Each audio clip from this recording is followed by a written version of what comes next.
What can I say? I lacked common sense and got married.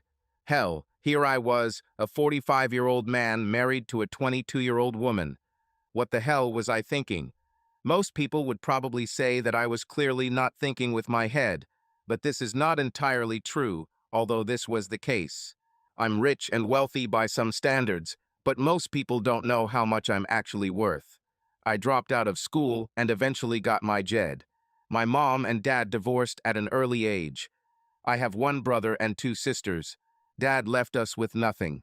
Mom worked as a waitress and tried her best to provide us with a decent life. We rented an old house outside the city, which was in rather dilapidated condition. I felt so sorry for my mother. I came home every evening and prayed that everything would work out. I immediately decided to help her.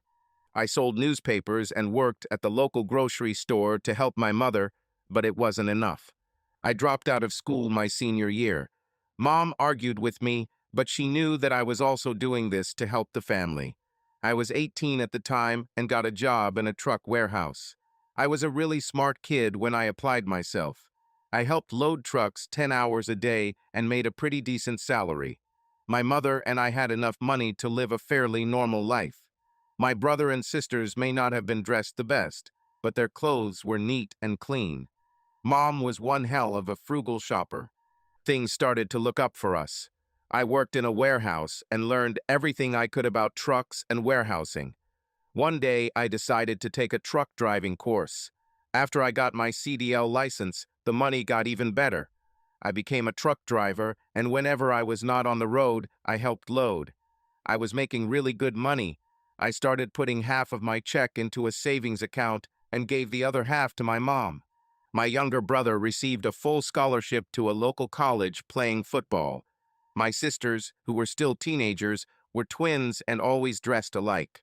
I felt like their father, even though I was only a few years older. Life went on, and eventually my sisters got married and started their own families. My brother received an economics degree and ran a local business. For me, I started buying trucks.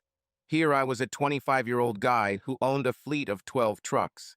Of course, I owed them, but I had drivers who brought me money. I bought more trucks, and eventually I had my own terminal. They called me a truck driver. What most people didn't know was that I had become partners in other companies over the years. In many of them, I owned 50% of the shares. I didn't have to own the business, but I had a lot of control over it. I was a silent partner, so to speak, but when I spoke, people listened. When I turned 30, I decided to take the JED. When I received it, my sisters threw me a big party. Various aunts, uncles, and cousins were present.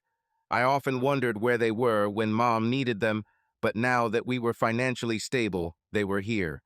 Now I was just glad to have family nearby. I wasn't a big offender. I loved my family and knew they cared about me. After we all separated, Mom remarried a nice gentleman. He worked in one of my businesses, but did not know that I was the controlling shareholder. In fact, all my relatives work in factories, offices, and terminals in which I have invested heavily. I was going to make sure my family members didn't get fired. I didn't show off my possessions, but people knew that the terminal and some of the trucks belonged to me. I started allowing my drivers to buy trucks if they wanted, less maintenance for me. Well, I think you get the money picture here. Now about my sex life. It was good. When I started working, I dated several local girls. I didn't intend to get married. It just wasn't for me. As if I had already created a family, my brothers and sister. I was happy with my life and could find a woman almost any time. My dilemma has always been, did they want me for themselves or for financial reward? If I just dated them, it wouldn't be a big deal. My sisters were always worried about me. They knew I was dating but decided it was time for me to settle down. Every time I turned around, they had dates for me. I dated a few women that I was close to. Marrying them was simply not an option. I kept in pretty good shape. I worked out regularly in the gym. I didn't have muscles or anything, but for a guy my age, my muscles were strong. I loved watching the women train. Their tight asses and sports bras were enough. I've had sex with more than one woman at the gym. I have slept with them in the sauna, in the pool, in the shower, and even in the spa. It's good that these places had powerful filtration systems. I've dated more women than I care to count. If I found out they were married, I stayed away from them. I had several married women, but then I did not know that they were married. After that, I had nothing to do with them. I believe in monogamy for a married person. Maybe that's why I've never been married before. About a year and a half ago, I came across this tiny woman. She worked in one of the businesses that interested me. Of course, she didn't know that. We met at one of the many Christmas parties I attended. Needless to say, I took her home to her trailer and had sex. Maybe I just got lucky. I asked Shelby if she had taken the pills. She told me yes. This lasted about 3 months. We had sex and did all the other dirty things about twice a week. One day, after Shelby and I had amazing sex, she told me she was pregnant. I asked her how this could happen if she was taking pills. She told me she thought she missed a couple of days and got pregnant. She asked me what she should do. She wanted to keep the child. I just told her that we are getting married. She was delighted and had sex with me again. I couldn't believe I said that. I didn't really love her, but she was great in bed and is now pregnant with my child. So, at that time I was 44 years old, and I married a 22-year-old woman. I drew up a prenuptial agreement and made her sign it. We also agreed that she would not take my last name. She was too famous. I preferred that she stay with her last name. She had no problem with it, which seemed a little strange to me. We flew to Las Vegas and got married.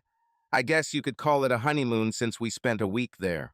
When we returned and my sisters found out about it, they were furious. "Damn, Randy, she's almost the same age as our kids," my sister Barb said. "Look, you wanted me to get married, and I got married. Now you're angry that she's not older. She's 22 and your kids are just teenagers," I replied. "You're our big brother, and you've always been so smart.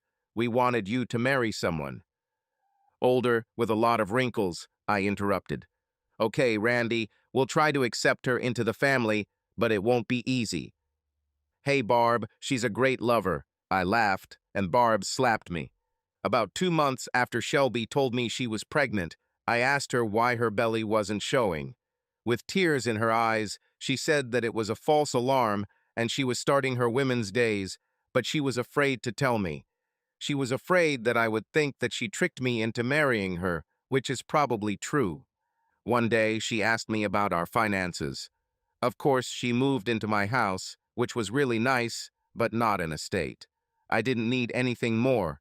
I had a housekeeper who came twice a week and cleaned the house. I ate most of my meals out and was very happy with my lifestyle. I told Shelby I didn't want to change anything. I will pay all the bills, and since she wanted to keep her job, I told her that whatever she earns is her money to spend on herself. Sometimes I would give her a few $100s to spend on herself. She asked me about the prenuptial agreement. She said she never fully understood it, but she signed it because she loved me. I knew it was nonsense, but I didn't tell her about it. I explained the agreement to her. All our assets before marriage will remain unchanged. This meant that I could not claim anything that belonged to her in the event of a divorce, and vice versa. She didn't have anything, but I thought that was a good way to explain. Now she knew that in case of divorce, she would not get much. I told her that if I cheated on her or asked for a divorce, I would have to give her $500,000. Unless, of course, we are both unfaithful, and then nothing will happen. I saw her young mind at work. What a stupid young thing she was. It's a shame she was so stupid. If she had left things as they were, we could have continued like this. I enjoyed sex with her. Her body was great too, but all good things must come to an end. We had been married for about 6 months when she came home one day and said that some woman at work was delighted with me. In fact, she said that the woman had a crush on me and that I should meet her.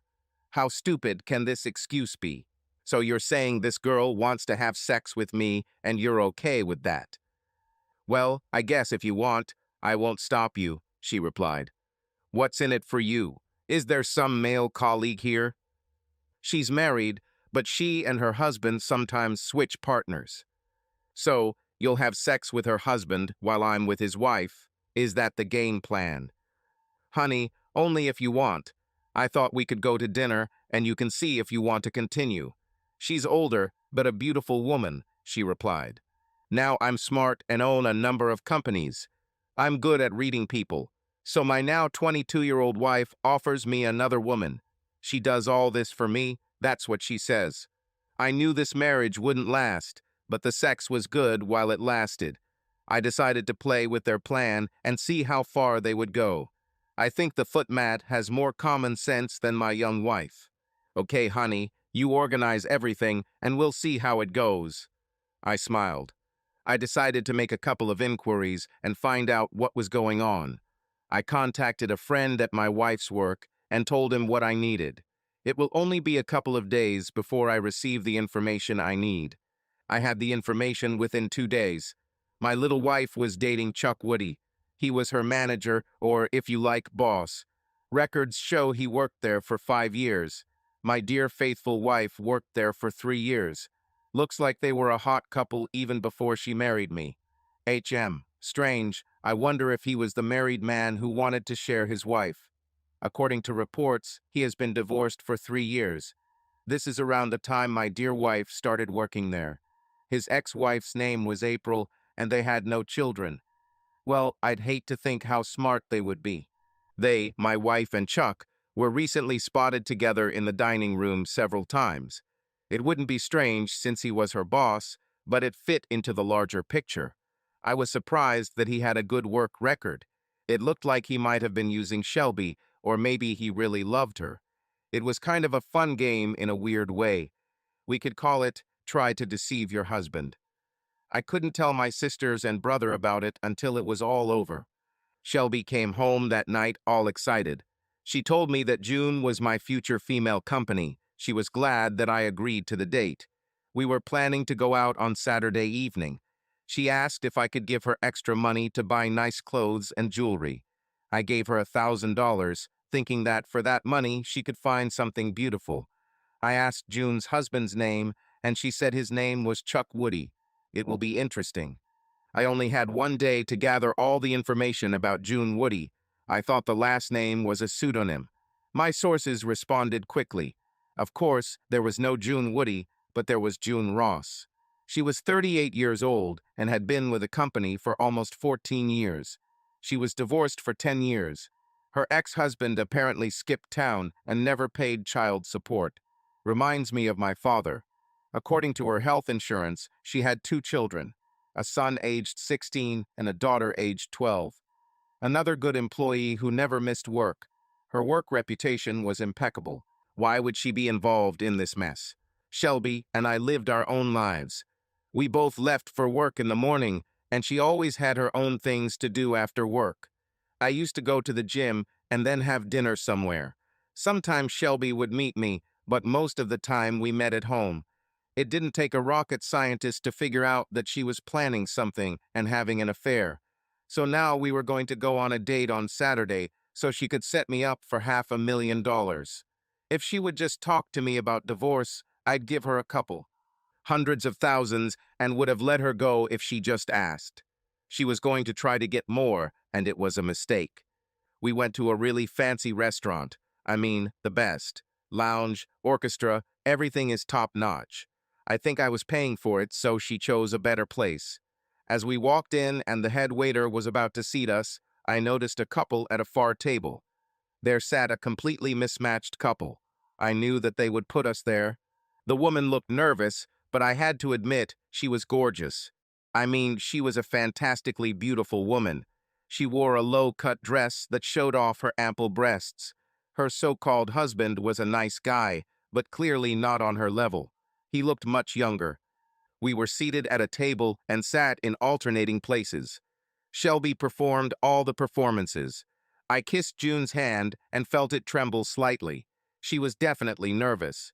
We had a casual conversation, and every time I asked a question, I answered quickly. I won't mention all their false statements because I knew the truth. I just wanted to hear them lie.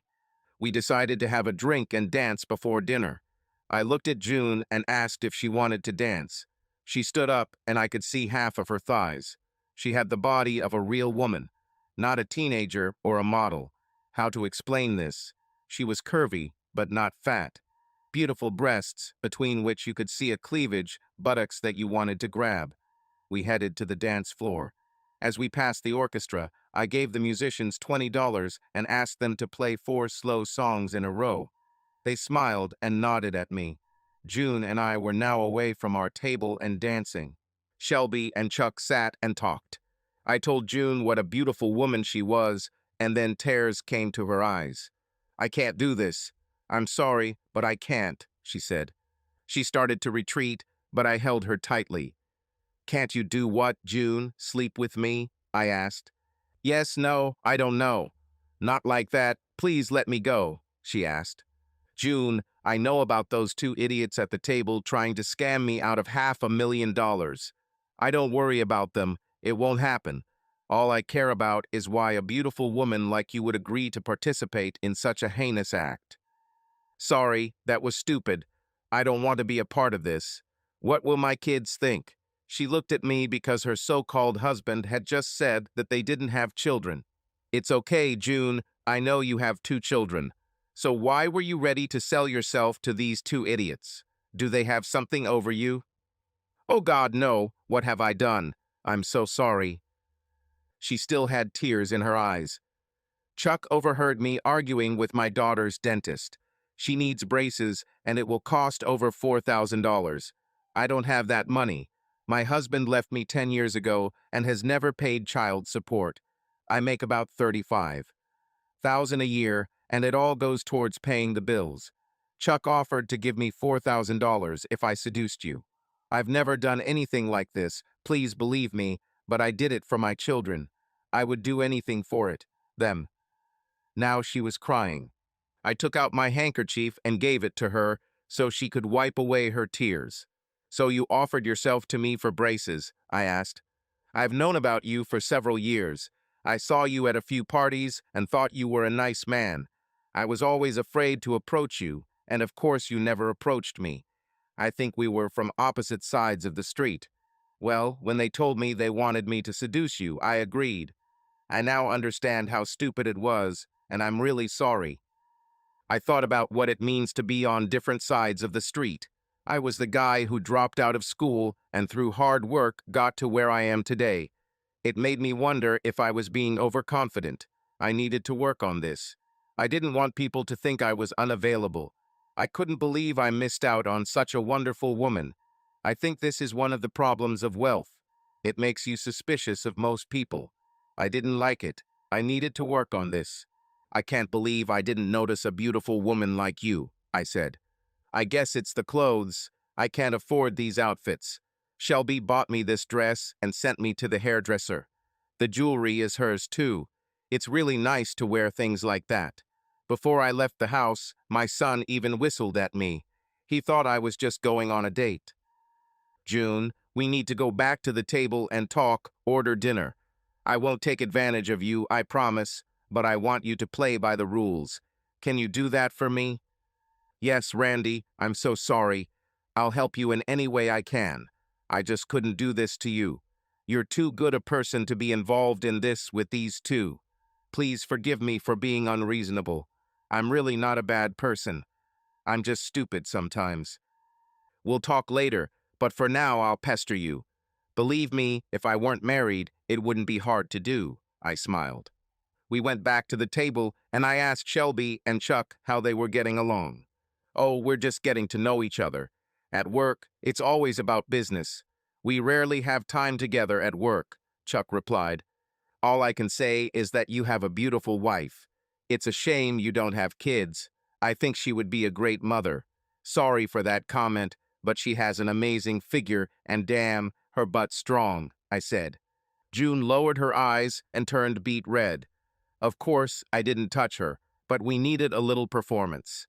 "Oh, I'm sorry if I confused you, June, but I was under the impression that you do this a lot." Chuck replied, "We date couples sometimes, but June is still pretty shy." "I'm hungry after all this dancing. Let's order a bottle of champagne and call the waiter to order," I suggested. Shelby was a little puzzled. I think she didn't like that I was paying so much attention to June, even though that's what she wanted. We all drank a glass of champagne, and I proposed a toast to all of us and to a wonderful evening ahead. We clinked glasses and drank champagne. I extended my hand so Chuck could see me squeezing June's upper thigh. She looked at me in surprise and squeezed my hand in response. Damn, she felt good. I raised my hand with her hand on it and kissed it lightly. Let's order dinner at my expense. June, I heard they have great lobster tails. Would you like to try it? I asked. She said it would be nice, and I could order for the two of us.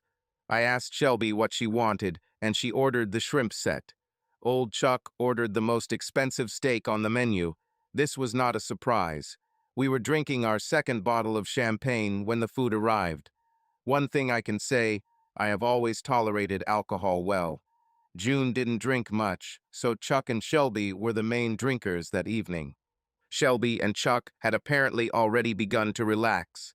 Chuck moved closer to her and placed his hand on her lap. While they were sitting there, I asked June to dance again. She stood up and we started dancing. She complimented me on my dancing skills. I asked her how her evening was. She replied that he was wonderful and she would like it to be a real date. I told her that this evening was a real date between us. Dinner, dancing, and socializing, it's all real. I also told her that there would be no sex because I was married and I thought it was wrong. I also added that after the divorce I might find her, and she just smiled and said, I'd like that. I asked her what the next step in their plan was, and she told me that they had reservations at the Holiday Inn and Chuck had set up cameras to record us having sex to get evidence of my cheating.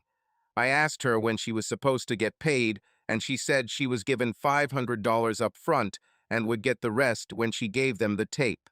I was sure they weren't going to pay her any more, but we had to make a record. I found out the room numbers and returned to the table, excusing myself for a few minutes.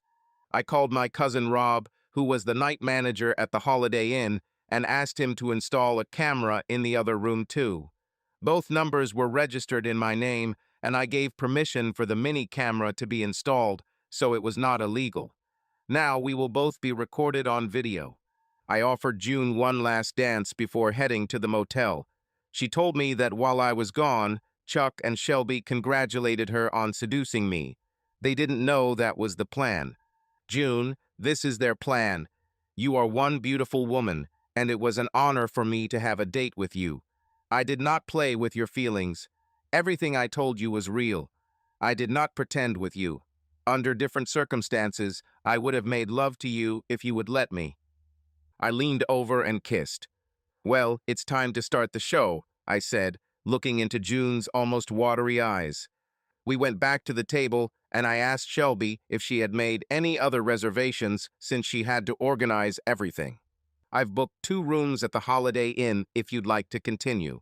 Of course, that's entirely up to you. Well, since we're both doing it, I guess it's okay. If it was just me, I'd have a problem with it. You know our prenuptial agreement. June is a wonderful woman, but I can have a lot of fun for $500,000. I smiled. Everyone laughed, but I wanted to let them know that I wasn't a complete idiot. I didn't want them to think their plan wasn't working. I could practically see the dollar signs in their eyes. They were watching me, so I guess they must have done something to let me know they were going to be intimate. Chuck hugged Shelby and smiled at me, so I did the same to June, and she turned around and kissed me. I knew she wasn't faking it. I told Shelby she could go with Chuck and June would go with me. I asked them for our room keys and saw them look at the keys to make sure I had the right one. We drove to the motel, and when we walked into the garage, I told Shelby I'd see her home in the morning. I hugged June, and we went to room 704. Shelby and Chuck were a couple doors down in 710. We walked into the room, and June looked at me. What are we going to do now? As much as I'd like to, we can't make love. Like you said, I'm not worth $500,000, she smiled. The video was turned on, but these devices have no sound. This made them much quieter and less noticeable. Rob, my cousin, said one camera is in the smoke detector, and the other is in the corner vent in the ceiling. Do you like to play solitaire? I asked, taking out a deck of cards. I'll teach you how to play solitaire for two. We need to stay here for at least an hour in case they come to check. Do you think you'll have problems at work when they find out they've been tricked? Probably. I don't work directly for Chuck, but I think they'll give me problems. I'm a big girl. I think I can handle it. What about braces? Your daughter still needs them. I'll try to borrow money or something. Everything will be fine. That's what my mom said, so I wouldn't worry. Why don't you go work somewhere else? You have a great work record, and I'm sure you can find a better place. How do you know so much about me? About my family, work, even my ex-marriage? I can't tell you this right now, but I know people who know other people. Allied Company is looking for a marketing specialist. Why don't you apply there on Monday? She smiled at me and said, "They say you have to know someone to get in. It's one of the best places to work in the area." I smiled back. "You know someone. You know me. Do you have a vacation from Marcus Company?" "Yes, I still have 2 weeks of vacation." "Why?" I took out one of my gold business cards and wrote on the back, "Margaret's replacement, Randy R." "So, I don't want you back at Marcus on Monday. Call them and tell them you're taking time off and give this card to the receptionist at Allied Company." "Got it." "Yeah, but..." "There are no buts. You have to trust me. Just do as I ask. Will you do it?" "Yes, I can," she replied. We ordered a bottle of wine for our room and talked and played solitaire for more than 3 hours. "Well, June, as much as I would love to lay you down on this bed and devour you, it's time for me to take you home. Are you ready?" We opened the door and quietly went out. As we walked past Shelby's room, we heard sounds of sex. Looks like they were still doing it. When we got to the service counter, I told Rob to give our tape to Shelby when he saw it in the morning, and leave the tape from their room, and I'd pick it up tomorrow. I took June home and told her it was one of the best dates I'd had in a long time. He reminded her of Monday, and then couldn't resist. He leaned over and kissed her goodbye. Many times. I walked her to the door and kissed her again. There were no cameras to worry about. She took off the jewelry Shelby lent her and asked me to return it, then disappeared into the house. I got into the car and drove home. I actually felt a little sad. June was a wonderful woman. Her life reminded me of my mother, who worked hard to take care of her children and make ends meet. I wanted to help make her life easier. Shelby came home Sunday morning and asked when I arrived. I said I came back last night. June wanted to go home, so I took her. "So, Shelby, how was your evening with Chuck?" "I prefer not to talk about it, if you don't mind," she answered. "Okay, as long as you don't ask me about my date, although June is a lovely lady and I don't understand why she would marry such an arrogant ass," I said to irritate Shelby a little. "What's wrong with Chuck? I think he's a really nice guy." "I don't think he's arrogant," Shelby replied. "I don't know exactly. There's something very fake about him.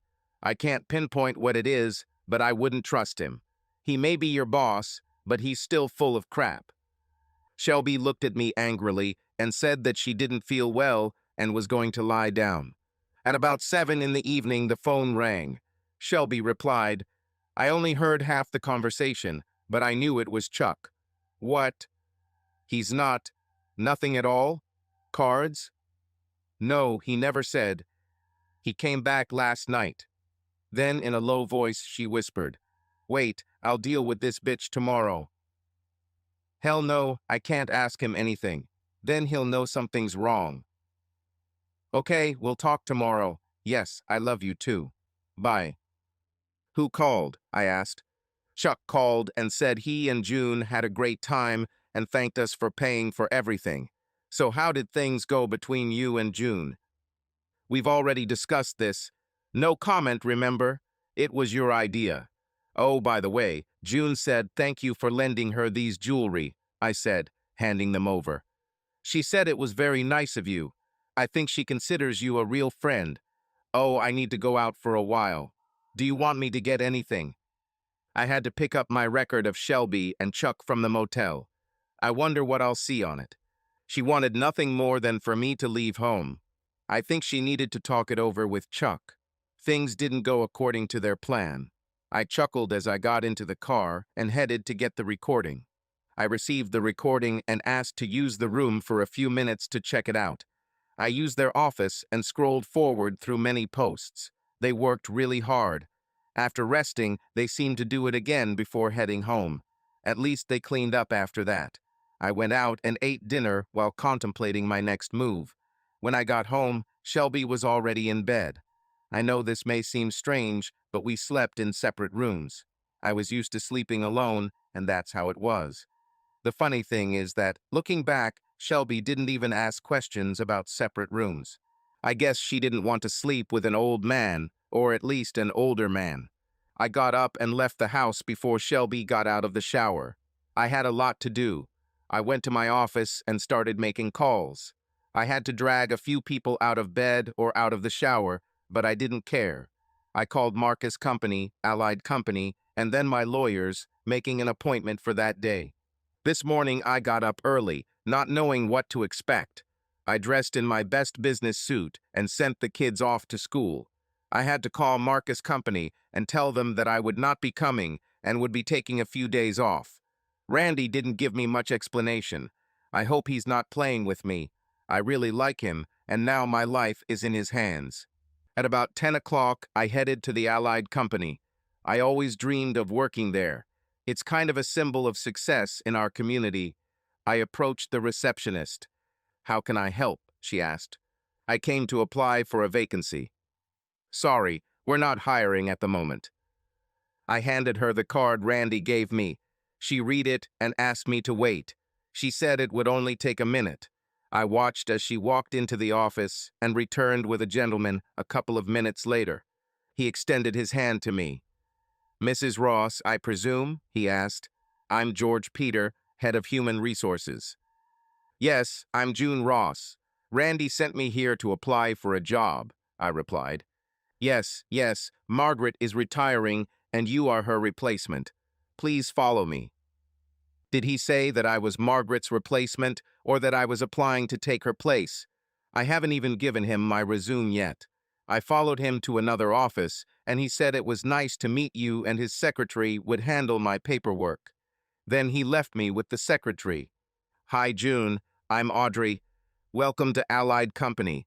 We need to go through all your legal paperwork and get everything straightened out. Would you mind filling out these forms?" She smiled. "Audrey, I came to apply for this position. There must have been a mistake. I haven't even interviewed yet," I said. "Sorry, June. I guess I thought you were in the know. When you received that card from Randy, it was as good as any interview. You got the position. After you fill out the paperwork, we'll discuss the details. You'll get started. Back to work tomorrow." Shouldn't I give Marcus Company 2 weeks' notice? It doesn't seem right to just leave them. They were a pretty good place to work. Marcus Company is a subsidiary of Allied Company. Most people don't know this. We are in charge, so to speak. Your records are already here. We just transferred them to our computer. You will retain all of your seniority and benefits, although some will be improved. We'll discuss that as well, so if you fill out the paperwork, we'll get started. That was incredible. I got the job and better benefits and didn't even have to interview. I wondered what my salary would be, but I was almost afraid to ask. I filled out the tax forms and gave them to Audrey. She really was a friendly girl. She offered me a cup of coffee and we both drank a cup. "June, I know you have 1,000 questions and I will try to answer them. I will tell you some important points and give you books and pamphlets so that you can read them at home. After we finish with the documents, I will guide you through the office and I'll introduce you to Margaret, the woman you'll be replacing. She's retiring next month after 30 years with us. It's a great position and you were very lucky to get it. Hopefully, I can replace Margaret. She seems like a really nice person. You can handle it or Randy wouldn't vouch for you. All I can say is that when Randy talks, people listen. It's simple. Now, I know you're wondering about your salary, but you were probably afraid to ask. You'll start at 60,000 in a year. What? 60,000 is almost twice what I earned, I replied. Don't tell anyone your salary here. It's taboo. This position was supposed to start at 50, but Randy said to give you credit for your 14 years at Marcus.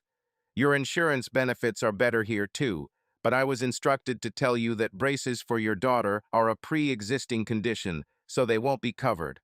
The good news is that here's a check for $4,000 as a bonus for accepting this position. Compliments from Randy for helping him. I started crying, and Audrey had tears in her eyes too. I think it's something like mothers. Audrey told me that she has 2 children who are now in their 20s and living on their own. They also needed braces as children. We completed our discussion and paperwork, and she took me on a tour of the building and all of the offices. We stopped at one of the offices, and she introduced me to Margaret. She was about 60, but she was very neat and cheerful. It will be interesting to work with her next month. She promised that she would teach me everything I needed to know. She congratulated me on getting the position, and then Audrey said it was time for lunch, and we headed to the cafeteria. The next day, I started my new job. It was almost like a new beginning for me and my children, thanks to Randy, a man I barely knew. I made all my calls to help June a little. It's still hard to believe the feelings I had for her. Damn it, I barely knew this woman, but I had to help her. Raising 2 children on a limited income in a single-parent family, I hated it. A child should have a chance in life. I have seen my mother cry too often as she tried to provide for us with everything we needed. I felt the same way when I was with June. I will do anything for my children. She didn't have to do everything herself, and now her life will be easier. I always liked helping good people, but I despised those who took advantage of others. Now I had to deal with this type of person. I watched the footage of them at the motel again. You could see from their actions that this wasn't their first time together, which wouldn't have mattered anyway. I knew from the moment she told me she wasn't pregnant that something was afoot. I made a copy of the recording and took it to my lawyers. I had several lawyers. They all agreed that the marriage issue could be quickly resolved with such evidence. After reviewing our prenuptial agreement, they asked if she had anything against me to countersue. I told them no, unless playing cards in a motel counted. I also told them about some of the touching and kissing they saw. Again, it was word against word and was not that serious. This did not rise to the level of treason specified in our agreement. They asked me about filing a lawsuit against 3 people who tried to cheat me out of money. I told my lawyers that they didn't have anything I needed and that I didn't want to mention the woman. If it weren't for her, I would never have known about the plan to take my money. Of course I knew, but I wanted to keep June and her family out of it. I told the lawyers that I wanted them to prepare the documents as soon as possible. I'll be back in a few hours to pick them up. When I returned to collect the documents, the lawyers said that I was acting very fairly under the circumstances. They said they could annul the marriage faster than going through divorce proceedings. I took both sets of documents and left the office. I did something I rarely do. I went to Marcus' company. Most people knew me by name, but few had seen me in person. I went to the reception and asked to meet with the president of the company. She tried to hold back her laughter and asked if I had an appointment. I don't always wear a suit and tie. I prefer casual style, and that's how I dressed. Nice polo shirt and Docker pants. I gave her one of my gold business cards, but she didn't understand its meaning. I suggest you take this card to him. I'm pretty sure he'll want to see me. Jim instructed Marla to call Chuck and Shelby to come to his office. He then left, saying he would be back in about an hour as he had 2 meetings. I thanked him for his time and told him I would remember the service he provided. Such statements meant a lot to me, and I always cared about the people who helped me. My reputation among the elite was important. Honesty with these people was paramount. I was sitting at Jim's table when Chuck and Shelby walked in. "Randy, what are you doing here?" Shelby asked. "Chuck, please close the door and both of you sit down." "Shelby, we have a problem, or at least a dilemma. You and your boyfriend tried to scam me out of money." "No, that's not true, Randy. Please give." please be quiet and let me continue. You'll have a chance to explain later. I know that you and Mr. Woody have been friends for many years. You tried to set me up and cheat me out of $500,000. You can't prove anything, Chuck said. You're bluffing. You can't prove anything, and if you divorce Shelby, we'll get half. You won't get anything. See, I have a video of you two at the motel. Chuck interrupted me. Nonsense, you had a recording room. I know. I arranged it. I turned on a videotape that showed Chuck and Shelby having sex. Where did you get this from? Chuck asked. Now do you think the court will believe my recording or the one you have, where we just play cards and drink wine? I asked. Shelby was getting nervous. I looked at her directly as I continued talking. Shelby, we can make this easy or very hard. My lawyers have drawn up several options. I can charge you with fraud, and we will all go to court and fight. Or we could. Chuck interrupted me again. You won't go to court. You don't like publicity. It will damage your image.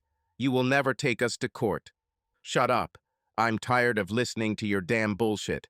You are sadly mistaken if you think that I won't take you to court and throw you in jail and won't lose a minute of sleep over it. Like I said, Shelby, we're getting a divorce. I think you understand this very well. We can use our prenuptial agreement, and you will leave with what you brought into the marriage, which is basically nothing.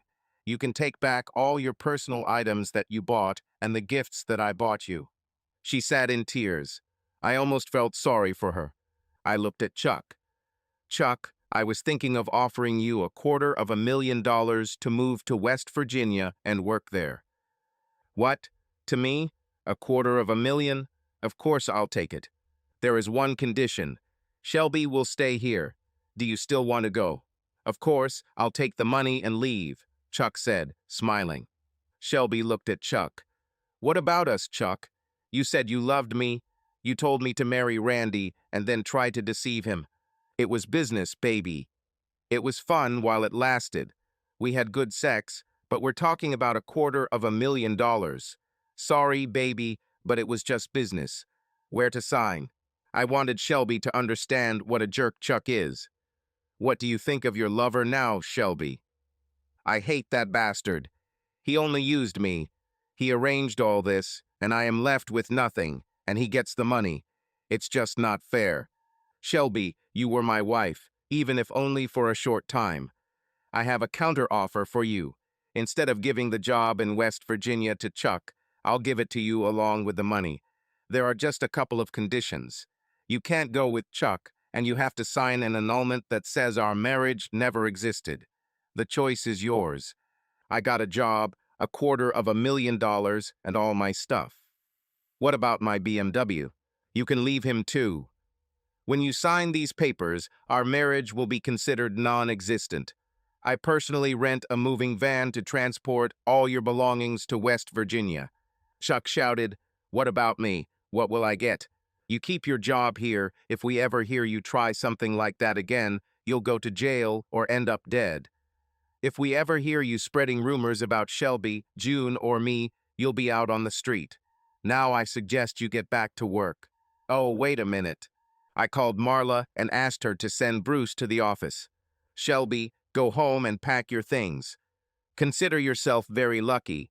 Instead of jail or nothing, you get another chance. And don't be associated with a loser. You have a chance to start again. Now go and live your life. You have a second chance. She looked at Chuck. You damn bastard, I never want to see you again, she said as she left the office. A giant walked in, about 6 inches and 325 pounds. Chuck, I think you've already seen Bruce. He's the head security guard for Marcus Company. He's tasked with keeping an eye on you to make sure you don't cause any trouble. If you do, he has orders to deal with it. I hope this won't be necessary. Thanks for coming, Bruce, I said. No problem, sir. You're welcome, he replied, leaving the office. One last thing, Chuck. I wanted to kick you out, but Jim saved your ass. Make sure you do a great job here so Jim doesn't regret his decision. By the way, you would never get the money. I just wanted Shelby to see what kind of person you are. Now I suggest you get back to work. When Jim returned, I told him everything that had happened and suggested that we invite him and his wife to dinner. He agreed, and we met a few hours later. I made an order from the restaurant Shelby used. I liked their lobster. Jim and his wife were good people. I like doing things for good people. During dinner, I thought about June. It would be nice if she were with me. After dinner, I headed home. Shelby packed her things and left before I even got home. I left the check for her on the table.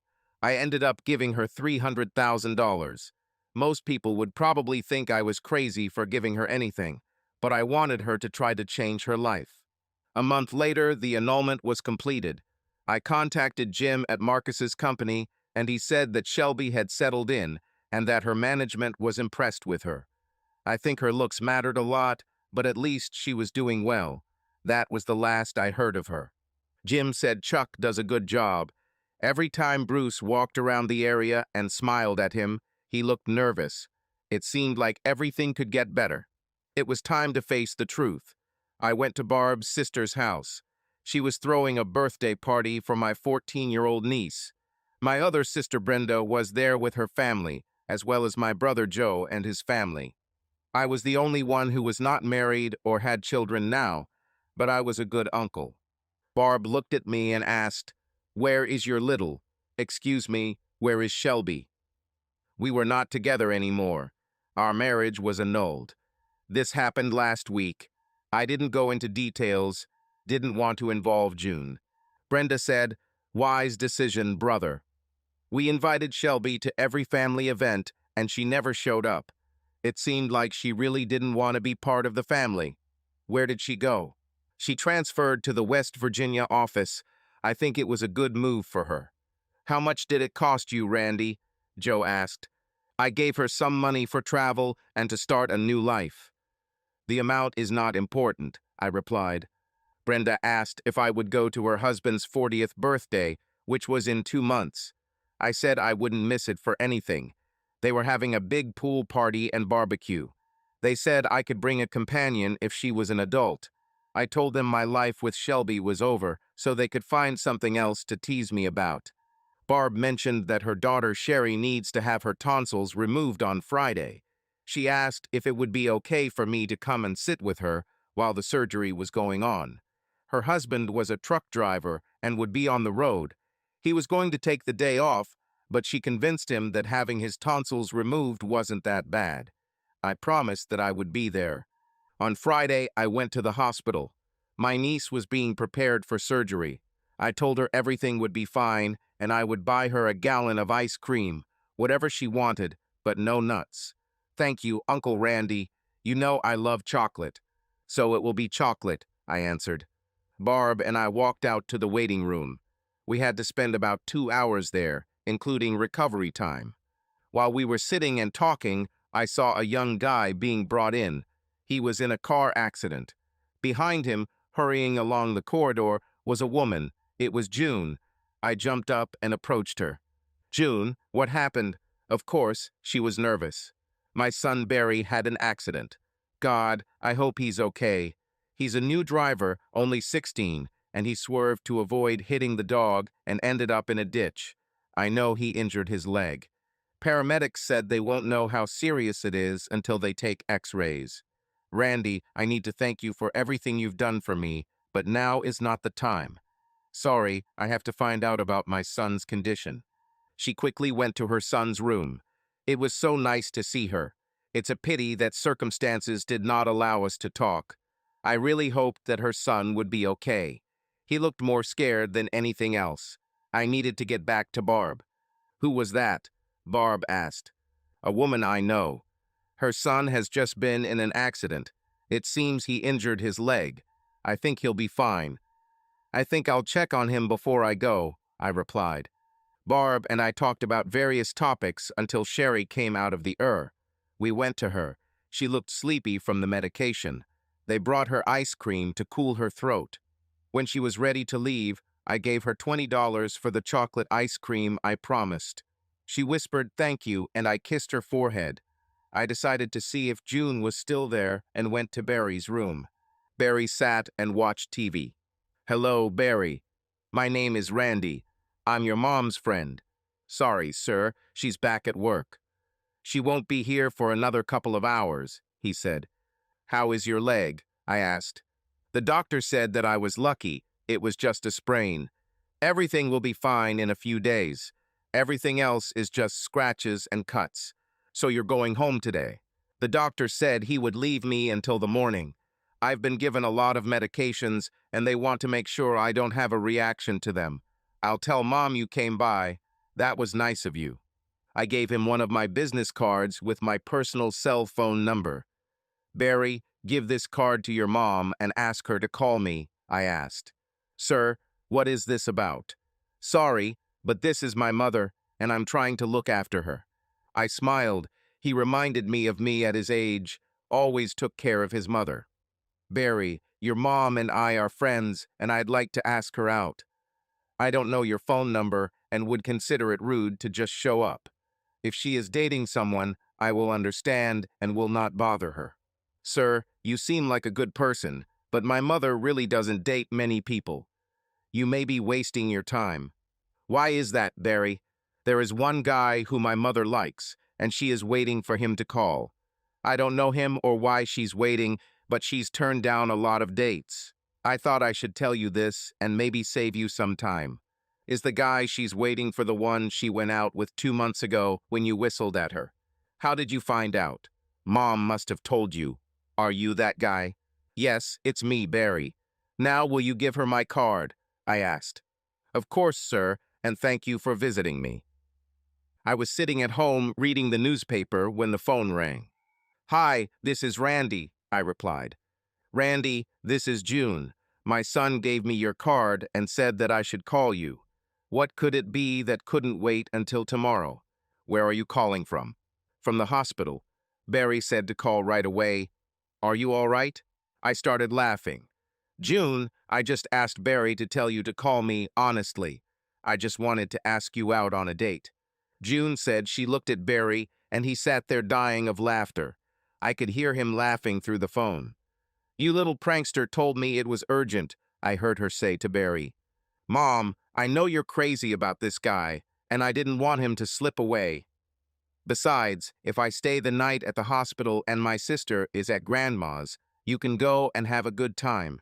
I heard her whisper. He didn't say anything about tonight. Perhaps he means sometime in the future. He's quite an important person.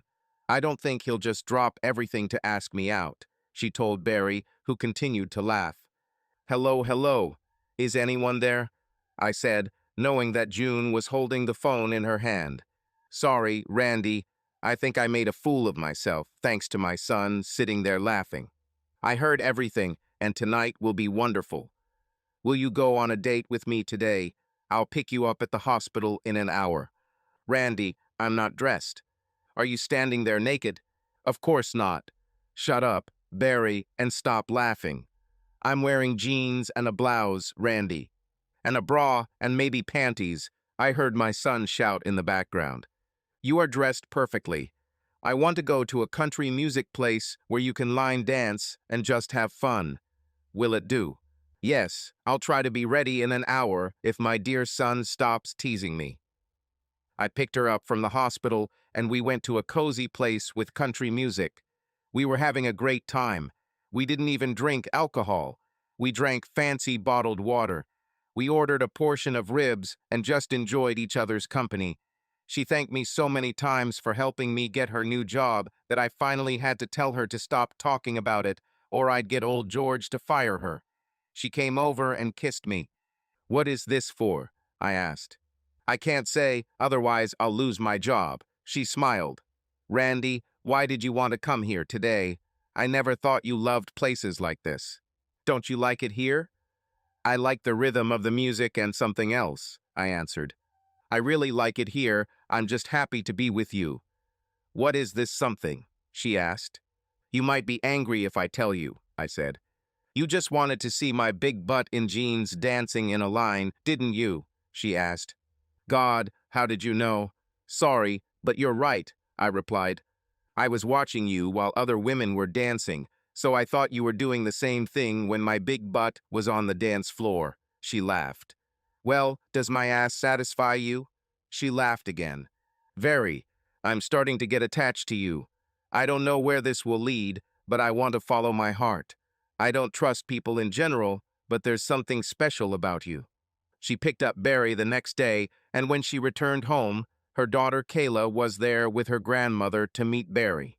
I pulled up as they were getting ready to pull Barry out of the car. "Let me help," I said, walking over and helping Barry out of the car. I knew he needed to stay off the leg, and he was a pretty big guy. "Hi, Randy. Good to see you again. It's nice that you came to see me, but I'm willing to bet that you didn't come because of me," he smiled. I helped him out of the car while June explained to her daughter and mom who I was. Barry needed to rest his leg for a few days. He said he was in pain from the accident, but would be fine soon. After I helped him into the house, I went back to the car and got 2 pizzas and 12 bottles of soda. June introduced me to her mom and daughter, and we sat and talked. They were a really close family and made me feel very welcome. I looked at Kayla and she smiled, showing off her braces. This made me very happy. After that day, I saw June every few days. I got along great with her children. Barry recovered quickly. The youth seemed to be healing quickly. He still needed to be careful, but he was ready to resume football practice. He told me he wanted to be a defensive lineman. He said he's not very good at handling the ball, but defense is his thing. I told him I knew someone who could give him good advice on playing as a lineman. I mentioned that my brother Joe got a scholarship playing that position. Barry said he couldn't wait to meet him. June and I were planning to go out again next Saturday. We decided to go to the country bar again. We were having a great time when I got up to use the restroom. When I returned to the table, I saw Chuck in my seat, arguing with June. I heard him say that she set him up and robbed him of $500,000. June called him a couple of names. When she reached out to hit him, he grabbed her arm. I was furious. I walked over and pulled him out from behind the table with my hand behind his back and walked him out the side door and threw him out into the street. "You son of a bitch, you can't leave everything alone. If I see you again, I'll kill you," I said. When I returned inside, the crowd cheered. June was a little scared and asked to leave. As we walked out the back door, she said she had something to tell me. But just as she was about to speak, I was attacked by 3 men, one of whom was Chuck. I heard June scream as several people from the bar ran outside. A fight broke out. It looked like a general brawl when the shot was fired. The next thing I remember is waking up in a hospital room. My sister Barb was sitting next to me. He woke up. "Randy woke up," she cried, tears in her eyes. My sister Brenda and my mother came in. There were many of my friends and relatives in the waiting room. What happened to me? Where is June? Someone please explain to me what happened. The doctor asked everyone to leave so he could examine me. "Randy, you were shot 3 times.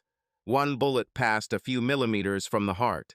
You lost a lot of blood and were in a coma for almost a week. It was very close whether you managed to survive or not. It's good that you're in good physical shape, otherwise you wouldn't have made it through." "Where is June? Who hurt me?" I asked. "I don't know the woman you're talking about, and the police are still investigating who shot you. You were the only one who was injured. Now you need to rest to recover. I'll give you something to help you sleep, and you can talk to your family later. Now you need to sleep." He gave me an injection, and I passed out. The next morning I woke up, and my mother was there. "Mom, I need answers. I need to know what happened. I think some guy named Chuck or one of his friends hurt me. I need to talk to June. She was with me at that moment." "Have you seen her?" I asked. "Randy, you need to calm down. I'll tell you everything I know. The young woman was with you when you were brought in. I didn't know her name. Perhaps it was June. You can ask Barb later. She was talking to her. The woman was really scared, but as soon as our family arrived, she left. We haven't seen her since you were hospitalized. Some of our family were here all day and all night. Every day there were many calls asking about you. Honestly, I don't know if she called." "What do the doctors say, Mom?" I knew that my mother would tell me the truth. "They didn't think you would survive. The woman you called June put you in a car and took you to the hospital. She pressed her jacket against your chest to slow the bleeding. She didn't wait for an ambulance. And she did the right thing. According to doctors, if you lost another pint of blood, you wouldn't survive. So you can say that this unknown woman saved your life. The doctors came in smiling. Randy, it looks like you'll survive. In fact, you get better almost by the hour. You can be discharged from the hospital in a week. Do you feel ready to talk to the police? They are waiting outside to talk to you. Of course I'll talk to them, but I want to talk to Barb first. Please ask her to come in. Barb and Brenda walked in together. Hello, brother. How are you? You scared us all. They began to cry. I also had tears in my eyes, knowing that my sisters were crying for me. You two stop crying. I'm not dead yet. It's just because we love you so much, big brother, and we were very worried. Barb, Mom said you talked to June. What can you tell me? Well, she was covered in your blood and was in the waiting room when we arrived. She told me that you had been shot and you probably wouldn't survive. She cried all the time. She said that if you ever come to your senses, tell her that she is very sorry and loves you. Who is she, Randy? Is this the woman whose son we saw when he got into an accident that day? Yes, that's her. We were on a date. She was special to me. Has anyone seen her since I was shot? No, the police spoke to her separately, but she never returned. We thought about trying to find her, but we wanted to talk to you first. Of course, you were too busy sleeping for a week, Brenda laughed. Thank you for being here and taking care of me. I couldn't have asked for two better sisters. The police are probably already nervous. Better let them in. I also have questions for them. My sisters kissed me, and as soon as they left, two uniformed officers entered the room. Mr. Ryan, let's not beat around the bush. We've learned that you're a very important person, and we don't just mean trucking. We have many answers to what happened, and we will tell you everything we know, but first you must tell us everything you remember, one of the officers asked. It's still a little foggy, but I'll try. I was on a date with a friend. Is this friend June Ross, Mr. Ryan? Yes, it is. We were dancing, and I needed to go to the toilet. When I returned, Chuck Woody was arguing with her. I remember throwing him out of the bar. June was upset about something and asked to leave. When we were leaving, I was attacked, it seems, by three men. Everything happened so quickly. I think I heard June scream, and everyone in the bar had to join in the brawl. I think I heard a shot, and the next thing I remember was waking up here yesterday. Anything else? Do you remember anything else? Excuse me, officer. Wait, when we were leaving, June said that she had to tell me something. She didn't have time to tell me this before I was attacked. Now, will you tell me what's going on? Mr. Ryan, 3 times you were shot down at close range from small caliber weapons. We have weapons. It was left at the crime scene. We're not sure who did the shooting, but it's registered to J. Ross. June shot at me? No, it is impossible. She couldn't do it. Mr. Ryan, this was J. Arthur Ross, June's ex-husband. According to June's testimony, he came to their home a few days ago and demanded money. He told her that Chuck Woody had contacted him and said that she was now rich or soon would be. She told us you might be rich, but she's not. We think this is what she wanted to tell you before you were attacked. We think she now feels responsible for your injury. If you had not interfered in her life, none of this would have happened. The truth is that she saved your life. Your heart stopped twice when you were first brought in. You've lost too much blood. Did you catch this, Ross and Woody? I don't want them to threaten June or her family. That won't happen, Mr. Ryan. You see, they both turned up dead yesterday. The third person involved came to us for protection. They called him and said he was next. He was told where the other two were killed, and he could go there to check it out. He called us instead. His name is Jason Alexander. Have you heard of him? No, it seems there is an actor with that name, but I don't know him. That's our dilemma, Mr. Ryan. Very few people know about this murder. We don't have any traces. It looked professional. Do you have any idea who might have done this? Gentlemen, I have absolutely no assumptions. Honestly, I can't say I'm sorry. At least taxpayers won't have to pay for their room and board for the next 20 years. What about this Alexander? Does he know anything? No, he came to town with Ross, but he's just a performer. We have assault charges against him, but he didn't know about the gun, so we're not sure what to do with it. If you hear anything, please call us, and if possible, keep information about the murders secret. We haven't told the press yet. The officers left, and I began to think. I had a slight idea who might be responsible, but I wouldn't give away who did it to me. I needed to contact June. She must feel responsible for my injury. I asked my brother Joe, and he came into my room. Hello, Randy. Damn, it's so nice to see you. You really scared us, brother. Joe, I need a favor. Anything, Randy. You're my big brother. I always obey you, he laughed. Joe, I need you to go see June. This is the woman who brought me to the hospital. Joe, don't tell our sisters, but I'm in love with her. She considers herself responsible for my injury. I explained to him about her ex-husband and Chuck. I didn't tell him they were killed, but I told him they were caught. Joe, bring her to me, even if you have to kidnap her. By the way, buy a professional soccer ball and sign it for her son. He wants to be a quarterback in school. Anything for you, Randy. I'm glad I can return a small favor for everything you've done for me. I'll go get her today. I'm Joe, Randy's little brother. Randy sacrificed for us our entire lives. He was almost like a father, although there was only a few years difference between us. He always protected us. He doesn't know that the twins and I know about his influence. When he snaps his fingers, many people obey.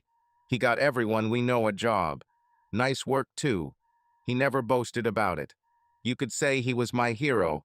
We all knew he made a mistake by marrying this very young girl, but we also knew he would protect himself. I remember telling my wife when she mentioned Shelby, leave Randy alone. So he gets some sex from a young girl, but so what? Katie, my wife, didn't talk to me for a week, but she knew I was right. I stopped at a sports store and bought a soccer ball and a signing pen. I wonder if this guy knew I played football. I found the house, and this teenager came to the door. How can I help? He asked. Are you Barry Ross? I asked. Yes, sir. What can I do for you? I was told to give you this soccer ball and sign it. My brother sent it to me. I took a pen and wrote on the ball, to Barry Ross from Joe Ryan, good luck in your football career. Barry looked at the autograph.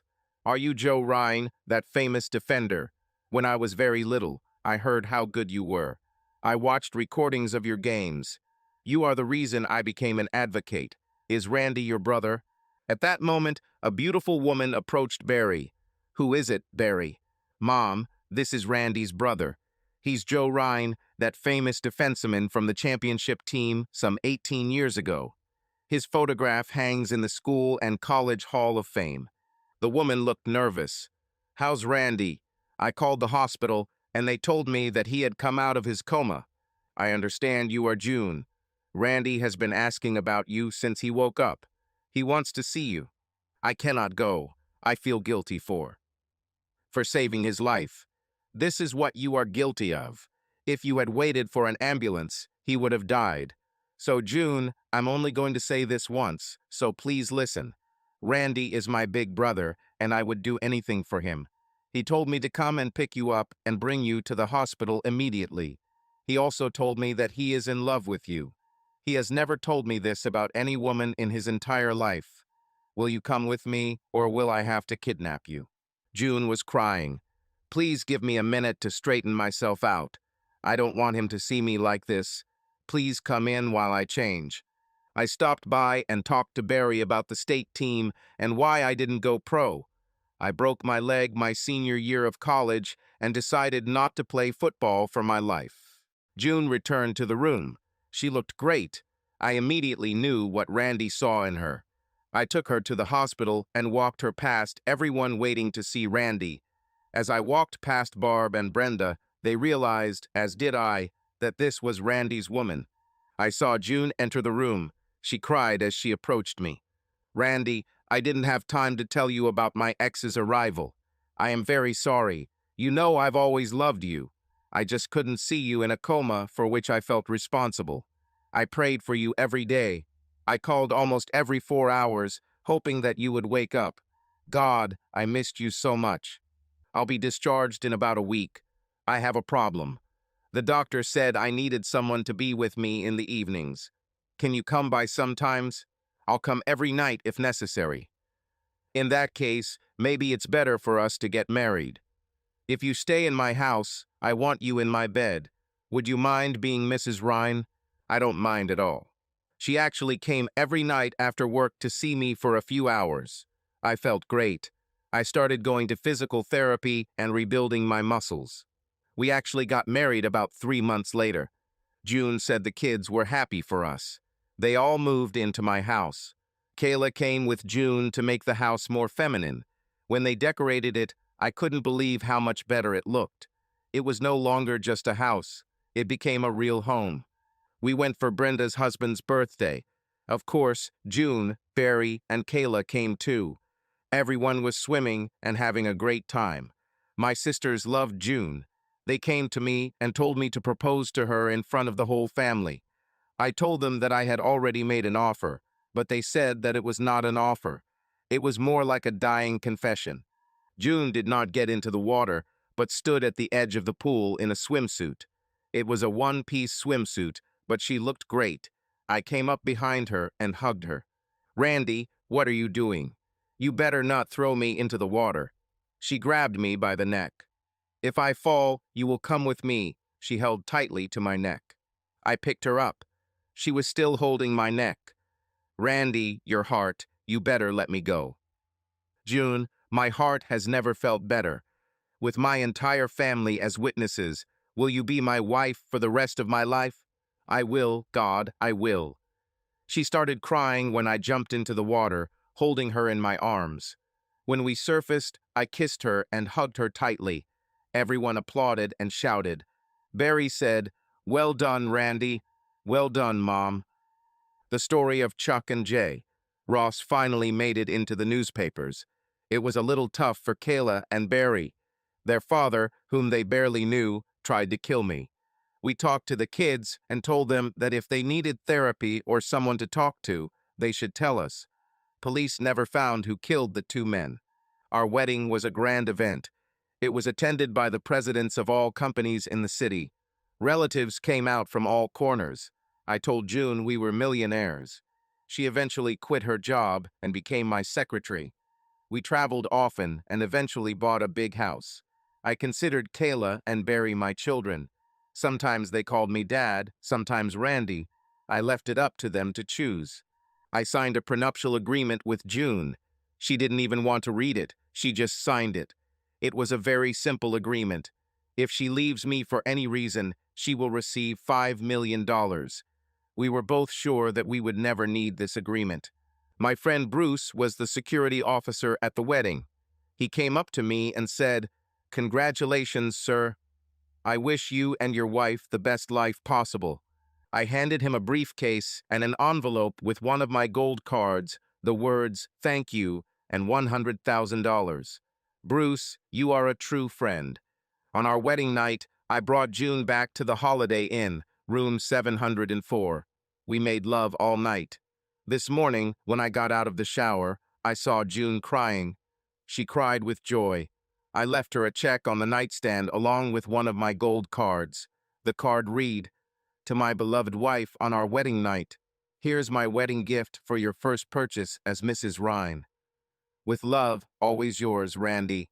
The check was for $500,000. I wanted her to know that she was always worth it.